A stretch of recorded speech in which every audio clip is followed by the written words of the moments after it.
Segunda Epístola do Apóstolo Paulo a Timóteo. Capítulo 1.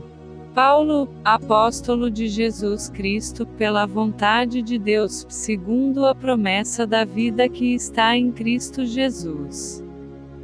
A Timóteo, meu amado filho, graça, misericórdia e paz da parte de Deus Pai, e da de Cristo Jesus, Senhor nosso. Dou graças a Deus, a quem desde os meus antepassados sirvo com uma consciência pura, de que sem cessar faço memória de ti nas minhas orações noite e dia. Desejando muito ver-te, lembrando-me das tuas lágrimas, para me encher de gozo. Trazendo à memória a fé não fingida que em ti há, a qual habitou primeiro em tua avó Lóide, e em tua mãe Eunice, e estou certo de que também habita em ti. Por cujo motivo te lembro que despertes o dom de Deus que existe em ti pela imposição das minhas mãos. Porque Deus não nos deu o espírito de temor, mas de fortaleza, e de amor, e de moderação. Portanto, não te envergonhes do testemunho de nosso Senhor, nem de mim, que sou prisioneiro seu, antes participa das aflições do Evangelho segundo o poder de Deus, que nos salvou, e chamou com uma santa vocação, não segundo as nossas obras, mas segundo o seu próprio propósito e graça que nos foi dada em Cristo Jesus antes dos tempos dos séculos. E que é manifesta agora pela aparição de nosso Salvador Jesus Cristo, o qual aboliu a morte, e trouxe à luz a vida e a incorrupção pelo Evangelho, para o que fui constituído pregador, e apóstolo, e doutor dos gentios. Por cuja causa padeço também isto, mas não me envergonho, porque eu sei em quem tenho crido, e estou certo de que é poderoso para guardar o meu depósito até aquele dia. Conserva o modelo das sãs palavras que de mim tens ouvido, na fé e no amor que há em Cristo Jesus. Guarda o bom depósito pelo Espírito Santo que habita em nós. Bem sabes isto, que os que estão na Ásia todos se apartaram de mim, entre os quais foram Fígelo e Hermógenes. O Senhor conceda misericórdia à casa de Onesíforo, porque muitas vezes me recreou, e não se envergonhou das minhas cadeias. Antes, vindo ele a Roma, com muito cuidado me procurou e me achou. O Senhor lhe conceda que naquele dia ache misericórdia diante do Senhor. E quanto me ajudou em Éfeso, melhor o sabes tu. Segunda Epístola do Apóstolo Paulo a Timóteo. Capítulo 2. Tu, pois, meu filho, fortifica-te na graça que há em Cristo Jesus. E o que de mim, entre muitas testemunhas, ouviste, confia-o a homens fiéis que sejam idôneos para também ensinarem os outros. Tu, pois, sofre as aflições, como bom soldado de Jesus Cristo. Ninguém que milita se embaraça com negócios desta vida, a fim de agradar aquele que o alistou para a guerra.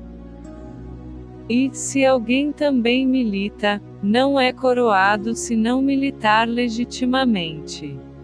O lavrador que trabalha deve ser o primeiro a gozar dos frutos. Considera o que digo, e o Senhor te dê entendimento em tudo. Lembra-te de que Jesus Cristo, que é da descendência de Davi, ressuscitou dentre os mortos, segundo o meu Evangelho. Por isso sofro trabalhos e até prisões, como um malfeitor, mas a palavra de Deus não está presa.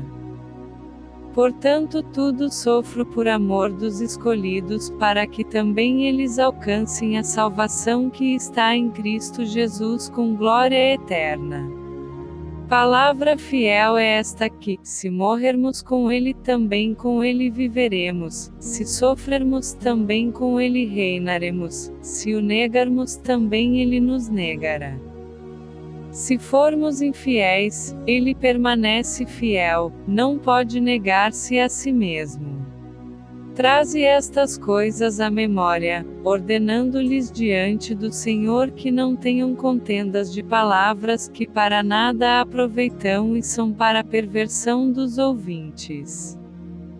Procura apresentar-te a Deus aprovado, como obreiro que não tem de que se envergonhar, que maneja bem a palavra da verdade.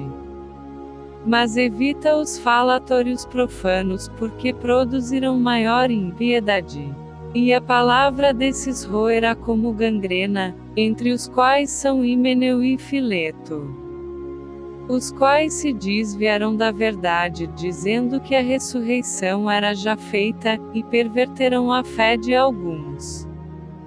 Todavia o fundamento de Deus fica firme tendo este selo: o Senhor conhece os que são seus, e qualquer que profere o nome de Cristo aparte-se da iniquidade. Ora, numa grande casa não somente há vasos de ouro e de prata, mas também de pau e de barro, uns para honra, outros porém para a desonra.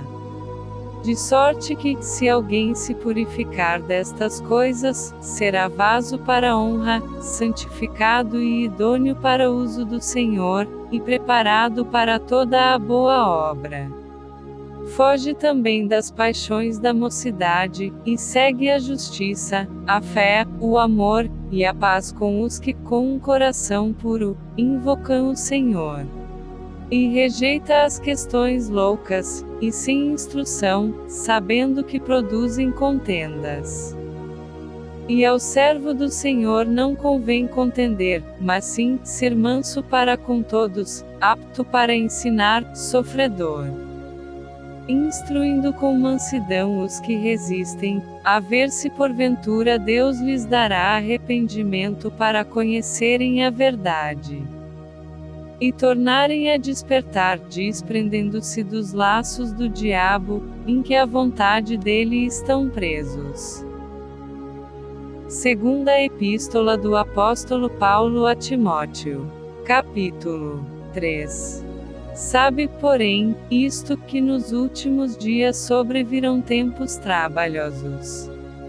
Porque haverá homens amantes de si mesmos, avarentos, presunçosos, soberbos, blasfemos, desobedientes a pais e mães, ingratos, profanos, sem afeto natural, irreconciliáveis, caluniadores, intemperantes, cruéis, sem amor para com os bons. Traidores, obstinados, orgulhosos, mais amigos dos deleites do que amigos de Deus. Tendo aparência de piedade, mas negando a eficácia dela. Destes afasta-te, porque deste número são os que se introduzem pelas casas, e levam cativas mulheres nécias carregadas de pecados, levadas de várias concupiscências que aprendem sempre, e nunca podem chegar ao conhecimento da verdade. E como Janes e Jambres resistiram a Moisés, assim também estes resistem à verdade, sendo homens corruptos de entendimento e réprobos quanto à fé. Não irão, porém, avante, porque a todos será manifesto o seu desvario, como também o foi o daqueles. Tu, porém, tens seguido a minha doutrina, modo de viver, intenção, fé, longanimidade, amor, paciência. Perseguições e aflições tais quais me aconteceram em Antioquia, em Icônio, e em Listra, quantas perseguições sofri, e o Senhor de todas me livrou, e também todos os que piamente querem viver em Cristo Jesus padecerão perseguições. Mas os homens maus e enganadores irão de mal para pior, enganando e sendo enganados. Tu, porém, permanece naquilo que aprendeste, e de que foste inteirado, sabendo de quem o tens aprendido. E que desde a tua meninice sabes as sagradas escrituras que podem fazer-te sábio para a salvação pela fé que há em Cristo Jesus. Toda a Escritura é divinamente inspirada, e proveitosa para ensinar, para repreender, para corrigir, para instruir em justiça. Para que o homem de Deus seja perfeito, e perfeitamente instruído para toda a boa obra. Segunda Epístola do Apóstolo Paulo a Timóteo. Capítulo 4. Conjuro-te, pois, diante de Deus, e do Senhor Jesus Cristo, que há de julgar os vivos e os mortos, na sua vinda e no seu reino. Que pregues a palavra, instes a tempo e fora de tempo, corrijas, repreendas, exortes, com toda a longanimidade e doutrina. Porque virá tempo em que não suportarão a sã doutrina, mas tendo coceira nos ouvidos, amontoarão para si doutores conforme as suas próprias concupiscências. E desviarão os ouvidos da verdade, voltando às fábulas. Mas tu, sê sóbrio em tudo, sofre as aflições, faze a obra de um evangelista, cumpre o teu ministério. Porque eu já estou sendo oferecido por aspersão de sacrifício, e o tempo da minha partida está próximo. Combati o bom combate, acabei a carreira, guardei a fé. Desde agora, a coroa da justiça me está guardada, a qual o Senhor, justo juiz, me dará naquele dia, e não somente a mim, mas também a todos os que amarem a sua vinda. Procura vir ter comigo depressa. Porque Demas me desamparou, amando o presente século, e foi para Tessalônica, Crescente para a Galácia, Tito para a Dalmácia. Só Lucas está comigo. Toma Marcos, e traze-o contigo, porque me é muito útil para o ministério. Também enviei Tíquico a Éfeso. Quando vieres, traze a capa que deixei em Troade, em casa de Carpo, e os livros, principalmente os pergaminhos. Alexandre, o latoeiro, causou-me muitos males, o Senhor lhe pague segundo as suas obras. Tu guarda-te também dele, porque resistiu muito às nossas palavras. Ninguém me assistiu na minha primeira defesa, antes todos me desampararão. Que isto lhes não seja imputado. Mas o Senhor assistiu-me e fortaleceu-me para que por mim fosse cumprida a pregação, e todos os gentios a ouvissem, e fiquei livre da boca do leão. E o Senhor me livrará de toda a má obra, e guardar-me-á para o seu reino celestial, a quem seja glória para todo o sempre. Amém. Saúda a Prisca e a Áquila, e a casa de Onesíforo. Erasto ficou em Corinto, e deixei Trófimo doente em Mileto. Procura vir antes do inverno. Eubulo, e Prudente, e Lino, e Cláudia, e todos os irmãos te saúdam. O Senhor Jesus Cristo seja com o teu espírito. A graça seja convosco. Amém.